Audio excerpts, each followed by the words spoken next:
warahmatullahi wabarakatuh. Hai teman-teman semua, saya Tazkiyah Humaira Al-Bukhari dengan NPM 2012308.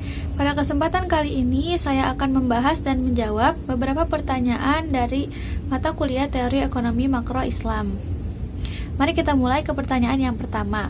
Bagaimana menurut Anda tentang konsep kemiskinan dan pengangguran perspektif makroekonomi Islam? Kemudian, analisis tingkat kemiskinan dan pengangguran di daerah Anda, Jawa Barat atau Bandung, dan butir poin apa saja tantangan dan langkah konkret apa saja yang sudah dilakukan pemerintah setempat dan pusat untuk menanggulangi kemiskinan serta pengangguran tersebut, terutama yang sesuai dengan makroekonomi Islam. Dalam perspektif makroekonomi Islam, kemiskinan dipahami sebagai kondisi di mana seseorang tidak mampu memenuhi kebutuhan dasar secara layak, seringkali karena ketidakmerataan akses terhadap sumber daya atau hambatan dalam beribadah. Sementara itu, pengangguran dianggap sebagai pemborosan potensi manusia dan hilangnya kesempatan untuk beribadah melalui kerja produktif. Solusi Islam mendorong kewirausahaan, pengembangan UMKM, dan investasi pada sektor real yang menciptakan banyak pekerjaan. Di Bandung Raya, data terkini menunjukkan tingkat kemiskinan di Jawa Barat sekitar 7,08% pada September 2024, sementara tingkat pengangguran terbuka di beberapa kota seperti Bandung Barat, Cimahi, dan Kota Bandung seringkali di atas 8%. Menanggapi hal ini, pemerintah pusat dan daerah di bawah Presiden Prabowo Subianto telah melakukan berbagai upaya yang sejalan dengan prinsip ekonomi Islam. Ini termasuk optimalisasi zakat, infak, sedekah dan wakaf atau ziswaf melalui Basnas dan lembaga amil lainnya untuk pengentasan kemiskinan dan wakaf produktif. Selain itu, pemerintah mendorong pengembangan ekosistem halal di Bandung seperti kuliner dan fashion yang diharapkan menyerap banyak tenaga kerja lokal. Juga ada fokus pada pendidikan dan pelatihan vokasi berbasis syariah untuk meningkatkan daya saing pekerja, serta pemberian akses pembiayaan syariah yang mudah dan adil bagi UMKM dan masyarakat rentan melalui lembaga keuangan syariah. Selanjutnya, pertanyaan yang kedua. Berdasarkan berbagai masalah sosial, pengelola investasi yang dibentuk masa pemerintahan Bapak Presiden Prabowo Subianto, apa yang Anda ketahui tentang dana atau badan investasi dan bagaimana sistemnya dalam ekonomi dan keuangan Nusantara Indonesia dalam mendukung pertumbuhan ekonomi nasional Indonesia, perspektif ekonomi makro Islam? Pemerintahan Presiden Prabowo Subianto menjadikan kedaulatan pangan sebagai prioritas utama. Ini berarti Indonesia harus mampu memenuhi kebutuhan pangan pokoknya sendiri tanpa tergantung impor, demi menjaga stabilitas harga, ketahanan nasional, dan kesejahteraan petani. Dinamika Indonesia saat ini menghadapi tantangan seperti konversi lahan dan perubahan iklim, namun memiliki potensi sumber daya alam yang melimpah. Dari sudut pandang makroekonomi Islam, kedaulatan pangan berkontribusi signifikan pada pertumbuhan ekonomi nasional. Ini diwujudkan melalui dorongan pada produksi pangan yang tidak hanya mencukupi secara kuantitas, tetapi juga halal dan berkualitas, sehingga memperkuat sektor real. Prinsip keadilan distribusi hasil pertanian juga ditekankan untuk mencegah monopoli dan penimbunan, serta mengembangkan koperasi pertanian syariah. Pemberdayaan petani dan nelayan dilakukan melalui akses pembiayaan syariah dan pelatihan untuk meningkatkan produktivitas mereka. Selain itu, optimalisasi wakaf produktif untuk pertanian diharapkan dapat menciptakan aset berkelanjutan. Dengan mampu memenuhi kebutuhan pangan sendiri, Indonesia dapat mengurangi ketergantungan impor, menghemat devisa, dan menjaga stabilitas harga pangan yang merupakan kunci bagi daya beli masyarakat dan kemaslahatan umum. Selanjutnya, pertanyaan yang ketiga.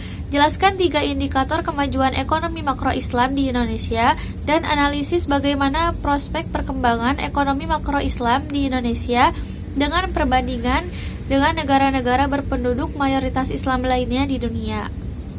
Kemajuan makroekonomi Islam di Indonesia dapat dilihat dari beberapa indikator. Pertama, peningkatan pangsa pasar keuangan syariah termasuk perbankan syariah, asuransi, dan pasar modal syariah. Kedua, volume penghimpunan dan penyaluran dana zakat, infak, sedekah, dan wakaf atau ziswaf yang terus meningkat dan efektif. Dan yang ketiga, pertumbuhan signifikan pada industri halal mulai dari makanan hingga pariwisata. Keempat, peningkatan literasi dan partisipasi masyarakat dalam ekosistem ekonomi syariah.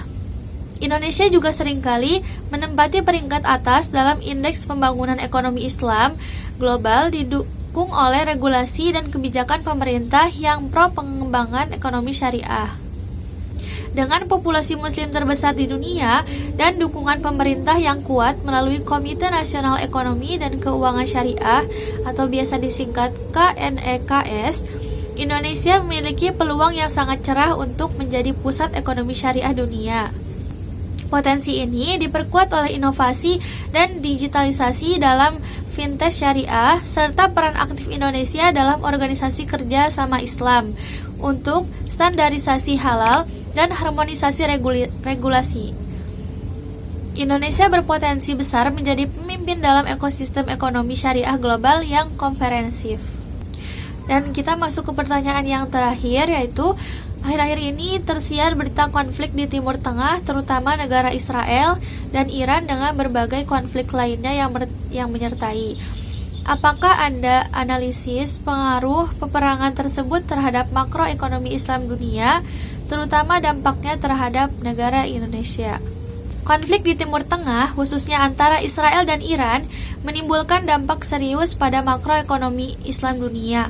Wilayah ini adalah produsen minyak utama, sehingga parahnya konflik akan memicu lonjakan harga minyak global, meningkatkan biaya energi, dan menyebabkan inflasi di banyak negara, termasuk yang mayoritas muslim.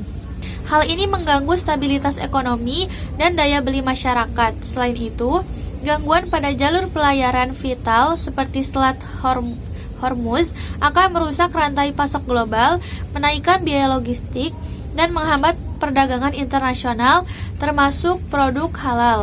Ketidakpastian geopolitik juga akan menurunkan kepercayaan investor, mengurangi investasi asing langsung, dan meskipun keuangan syariah berbasis aset, volatilitas global tetap akan mempengaruhi kinerjanya. Bagi Indonesia, dampak konflik ini sangat terasa. Kenaikan harga minyak global akan memicu inflasi domestik melalui kenaikan harga BBM dan biaya logistik. Tekanan pada nilai tukar rupiah juga mungkin terjadi karena investor menarik modalnya mencari aset yang lebih aman, membuat impor lebih mahal, meningkatkan beban utang luar negeri. Konflik dapat memperlebar defisit neraca perdagangan jika kenaikan harga minyak lebih besar dari kenaikan komoditas ekspor Indonesia, serta menunda investasi baru, menghambat penciptaan lapangan kerja. Di samping itu, Indonesia secara moral akan terpanggil untuk memberikan bantuan kemanusiaan, dan sentimen keamanan global dapat mempengaruhi sektor pariwisata. Singkatnya, konflik ini berpotensi menciptakan ketidakstabilan ekonomi makro global yang berdampak signifikan pada stabilitas dan pertumbuhan ekonomi Indonesia, serta kemajuan ekonomi Islam secara keseluruhan. Mungkin cukup sekian yang dapat saya sampaikan mengenai pertanyaan seputar dari mata kuliah Teori Ekonomi Makro Islam.